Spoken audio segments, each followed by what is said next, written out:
నమస్తే అండి. ఇక్కడికి వచ్చిన వాళ్ళందరూ బాగున్నారని అనుకుంటున్నాము. మా ప్రొడ్యూసర్స్ అందరూ కూడా బాగుండాలనుకుంటున్నాము. మధుర గారు చెప్పినట్టు ఒక మిలియనియర్ హౌస్ మెయింటైన్ చేయడానికి నెలకు 10 లక్షలు పట్టొచ్చు, 50 లక్షలు పట్టొచ్చు. ఒక చిన్న వ్యాపారస్తుడికి 10,000లో అయిపోవచ్చు. రోజు కూలీ చేసే వాళ్ళకి 5,000లో నెల గడవచ్చు. ఎవరికి తగ్గట్టు వాళ్ళు వాళ్ళ సంసారాన్ని చక్కదిద్దుకుంటున్నప్పుడు ఒక సినిమా చేయాలనుకుంటున్న ప్రొడ్యూసర్ మాత్రం వాళ్ళకి నచ్చినట్టు ఎందుకు చేసుకోకూడదండి? మాకు నచ్చిన అసోసియేషన్స్, మాకు నచ్చిన వాళ్ళని మేము ఎందుకు పెట్టుకోకూడదు? సరే, ఓకే, చాలా లేబర్ రూల్స్ ఉన్నాయి. అంటే నాకు ఇక్కడ లేబర్ రూల్స్ ఇంకా తెలీదు. I have been working in US for many years. అక్కడ లేబర్ రూల్స్ తెలుసు. ఒకసారి ఇప్పుడు గవర్నమెంట్ ఒక వేతనం నిర్ణయించినప్పుడు టెక్నీషియన్కి మినిమం వేజెస్ తగ్గకుండా వెళ్తున్నప్పుడు పెంచాలి అన్నప్పుడు అది ప్రొడ్యూసర్ ఇష్టం. నిజంగా ఆ క్రాఫ్ట్మెన్కి అంత ఇవ్వాలి అనుకుంటే ఇస్తున్నాం. హీరోలకి ఇవ్వాలి అంటున్నారు కాబట్టి ఇస్తున్నాం కదా. ఎందుకంటే ఆ హీరోకి రీప్లేస్మెంట్ లేదు. ఎగ్జాంపుల్ చిరంజీవి గారిని తీసుకోండి. ఇప్పుడు ఆల్మోస్ట్ 50 years ఆఫ్ జర్నీలో ఎంతమంది స్టార్స్ చిరంజీవి గారిని రీప్లేస్ చేశారండి? బట్ టెక్నీషియన్ వేలల్లో లక్షల్లో ఉన్నారు. Why can't we? And employment create చేస్తున్నాం కదా. మేమేం వాళ్ళ దగ్గర నుంచి ఏం లాక్కోవట్లేదు కదా. వాళ్ళు అన్నది if he is really talented, worth it, they definitely get it. Why do they need to fight for it? And అసలే పైసలు ఇవ్వకుండా పని చేయమని అడిగితే తప్పు. కానీ ఇస్తున్న వేతనాల్ని ఇప్పుడున్న పరిస్థితుల్లో ఇంటర్నేషనల్గా ఎకానమీ క్రైసిస్లో ఉందండి. Any country you take, US, London, any other country you take, it's an economic crisis. India ఇప్పుడు ప్రస్తుతానికి మన తెలుగు రాష్ట్రాల్లో చూసుకుంటే ఏ వ్యాపారం బాగుందండి? రియల్ ఎస్టేట్కి ఎవరికైనా సేల్స్ ఉన్నాయా? ఇంకా వేరే ఏ ఇండస్ట్రీలో అయినా, ఈవెన్ ఐటీ తీసుకోండి, ఎన్ని ఐటీ కంపెనీస్ బాగున్నాయి? ఐటీ కంపెనీస్లో 30%, 50% శాలరీస్ కట్ చేసినా ఇంకా వర్క్ చేస్తున్నారు. Because there is a hope. మళ్ళీ నెక్స్ట్ టైం బాగుపడితే, ఇండస్ట్రీ బాగుపడితే వాళ్ళకి మళ్ళీ శాలరీస్ పెరుగుతాయి, ప్రమోషన్స్ వస్తాయి అని. రియల్ ఎస్టేట్లో ఇప్పుడు ఉన్న రేట్ల కంటే 30% తక్కువకి వర్క్ చేస్తున్నారు, తక్కువకి సేల్ చేస్తున్నారు. ఎందుకండి? పరిస్థితులు బాగాలేనప్పుడు అందరూ దానికి అనుగుణంగా వెళ్ళిపోతేనే ఆ సంస్థలు, వ్యాపారాలు, సామాజికంగా అందరూ బాగుంటారు. ఇదేదీ లేకుండా ఒక్క producer last 2 yearsలో hundreds of crores income make చేసింది చూపించండి. Will show all the books. I'm ready to show my books.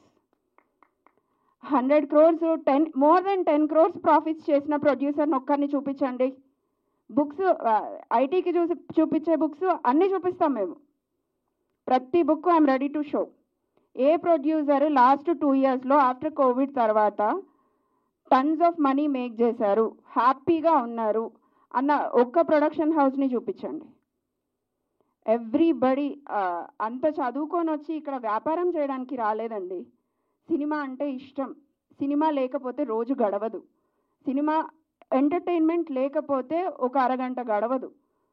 అందుకని ఆ ఫీల్డ్ ఎంచుకొని ఇక్కడికి వచ్చినాం. కానీ ఇక్కడ ఎవ్వరూ సినిమాని వ్యాపారంగా చూస్తున్న వాళ్ళు లేరు. ఎందుకంటే ఇదే పైసలు వేరే దగ్గర పెడితే భూమి రేట్లు పెరగవా? భూమి అక్కడే ఉంటుంది. ఇంకో వ్యాపారంలో పెడితే ఎక్కడ పెట్టినా పెరుగుతాయి కదా. ప్రొడ్యూసర్కి ఏది సెక్యూరిటీ?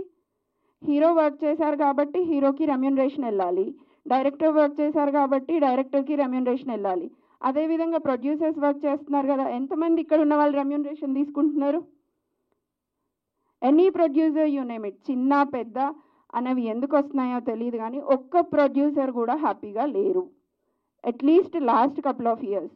యాజ్ ఎ ప్రొడ్యూసర్గా కాదు, డిస్ట్రిబ్యూషన్ అండ్ ఎగ్జిబిషన్ వింగ్స్ కూడా చూస్తున్న ఒక ఫర్మ్గా చెప్తున్నా, ఒక్క డిస్ట్రిబ్యూటర్, ఒక్క ఎగ్జిబిటర్ కూడా through out the year business చేసి హ్యాపీగా ప్రాఫిట్స్లో ఉన్న వాళ్ళు లేరు.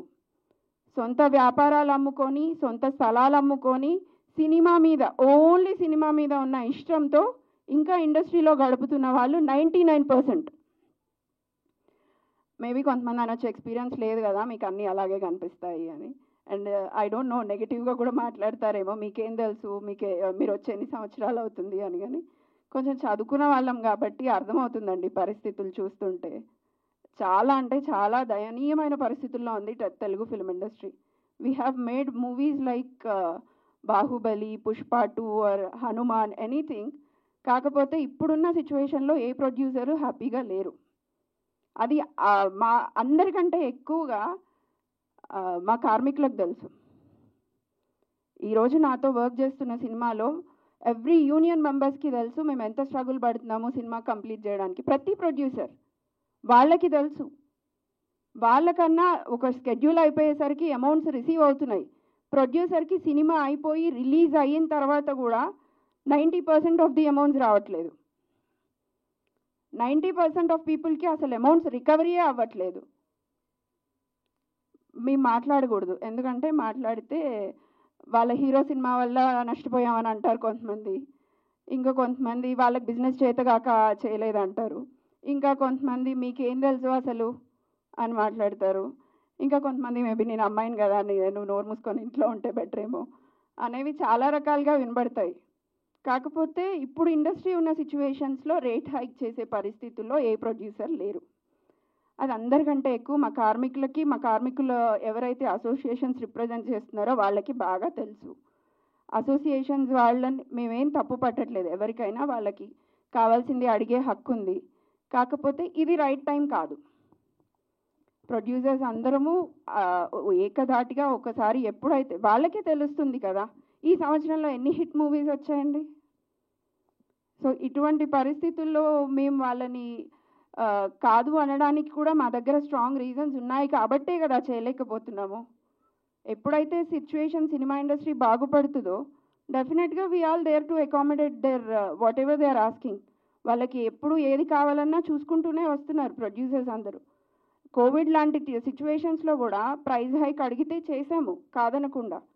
అప్పుడు యూనియన్స్ అందరికీ అడిగినట్టుగా ఇచ్చేసాం. ఇప్పుడు ఇవ్వలేని పరిస్థితులు ఉన్నప్పుడు వాళ్ళు కూడా అర్థం చేసుకొని సపోర్ట్ చేయాల్సిన టైం ఇది.